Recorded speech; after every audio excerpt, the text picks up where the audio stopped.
আলহামদুলিল্লাহি ওয়া সালাতু আলাইহি আম্মা বাদ।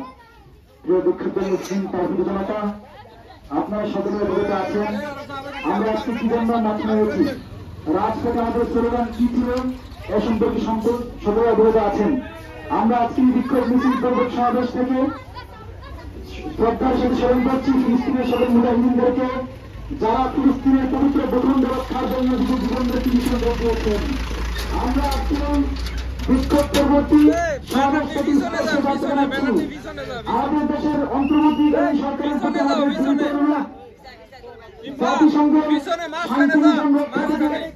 বাংলাদেশের সকল সেনাবাহিনীকে প্রত্যাহার করা হোক এবং অনতিবিলম্বে বাংলাদেশের সেনাবাহিনীদের মাধ্যমে ফিলিস্তিনের পক্ষ হোক মার্কিনদের বিরুদ্ধে লড়ার জন্য বাংলাদেশের মুসলিমদের পক্ষ থেকে সৈন্য ফিলিস্তিনে প্রেরণ করা হোক।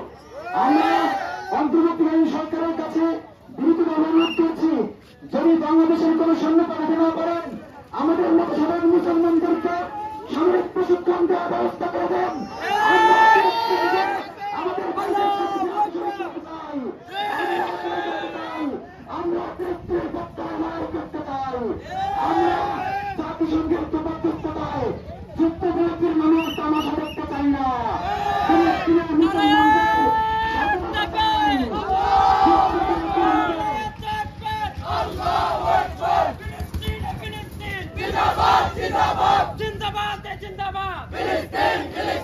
ইসরায়েলের কালো হাত ভেঙে দেও, গুলিয়ে দেও।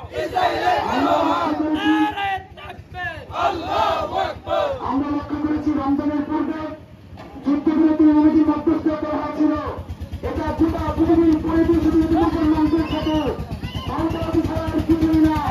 যুদ্ধবিরতির নামে জাতিসংঘের মধ্যস্থতায় ফিলিস্তিনের মাধ্যমে মুসলমানদের সাথে তামাশা করা হয়েছে। এই তামাশা বিশ্বের কোন মুসলমান দেখতে পারে না। এবার যদি আমাদের কিছু করতে হয় আমরা সরাসরি লড়াই করব। আমরা ইতিমধ্যে লক্ষ্য করেছি আমাদের পার্শ্ববর্তী রাষ্ট্র হিন্দুস্তান কট্টর হিন্দুত্ববাদী মোদী সরকার ভারতের নাগরপুরে মুসলমানদের উপর যে নিপীড়ন চালিয়েছে এর তীব্র নিন্দা এবং প্রতিবাদ জানাচ্ছি। আমরা স্পষ্ট ভাষায় জানিয়ে দিচ্ছি, আমাদের প্রতিবেশী রাষ্ট্র মুসলমান, আমরা কোন রাষ্ট্রের সাথে দাঙ্গা চাই না। মুসলমান শান্তি চাও, মুসলমানদের প্রিয় নবী রাসূলুল্লাহ সাল্লাল্লাহু আলাইহি ওয়াসাল্লাম শান্তি শিখিয়েছে। নৈরাজ্য শিক্ষা তো মুসলমানদের কাজ না। অতএব যদি সেটা আঙ্গুলে কি না ওঠে কসাই মুদিকে আমরা জানিয়ে দিতে চাই, আমরা কিন্তু আঙ্গুল পাকা করতে জানি। আঙ্গুল পাকা করলে হিন্দুস্তানের ভূখণ্ডের মধ্যে পৃথিবীর মানচিত্রে কসাই মুদির কোন দেশন থাকবে না। কোন দেশন পৃথিবীর মানচিত্রের মধ্যে থাকবে না। মুসলমানদের সাথে যদি সহাবস্থানে অবস্থান করে মুসলমানদের সাথে সরলতা আচরণ করে থাকতে না পারে তাহলে কসাই মুদিকে গোটা পৃথিবীর মুসলমানরা, বিশেষ করে বাংলাদেশের মুসলমানরা উচিত জবাব দেওয়া হবে। সেই জবাব সুলতান সালাউদ্দিন আইয়ুবের পক্ষ থেকে হবে। মোহাম্মদ বিন কাসিমের রক্ত আমাদের সাথে মিশে আছে, রক্ত আমাদের সাথে মিশে আছে। অতএব আমাদের ইতিহাসে কোনো পরাজয় নেই, মুসলমানদের কোনো পরাজয়ের ইতিহাস নেই। আমাদের ইতিহাস বদরের ইতিহাস, আমাদের ইতিহাস খন্দকের ইতিহাস, আমাদের ইতিহাস ফাতে মক্কার ইতিহাস। অতএব মুসলমানদের সাথে লড়াই করতে আসবেন না, মুসলমানদেরকে অস্বস্তিকর করবেন না। মুসলমানদের সাথে শান্তিপূর্ণ সহাবস্থান করতে পারবে পৃথিবীর কোন জাতি এত বেশি নিরাপদে থাকতে পারবে না যতটা নিরাপদ মুসলমানদের সাথে অন্য জাতিরা থাকে। অতএব আমরা আমাদের দেশের সকল জাতি ধর্ম নির্বিশেষে সকলের কাছে একটা আহ্বান জানাচ্ছি, আমরা এদেশের মধ্যে নৈরাজ্য চাই না। শান্তিপূর্ণভাবে সকল ধর্মের মানুষ এদেশে একসাথে বসবাস করবে, এটাই আমরা চাই। কি বলেন ঠিক কিনা?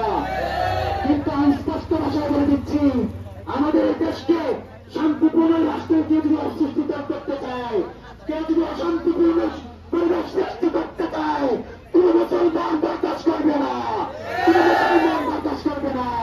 অতএব আমরা মহান আল্লাহর কাছে আজকের এই বিক্ষোভ মিছিল পরবর্তী সমাবেশ থেকে সকলের উচ্চ আলী চিৎকার দিয়ে বলি আল্লাহ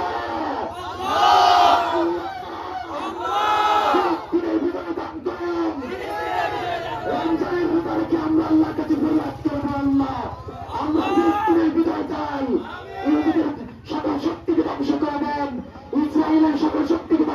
দেন, মাতৃকার সকল শক্তিকে ধ্বংস করে দেন। নাসরুম মিনাল্লাহি ওয়া ফাতহুন করিব ওয়া বাশশিরিল মুমিনিন।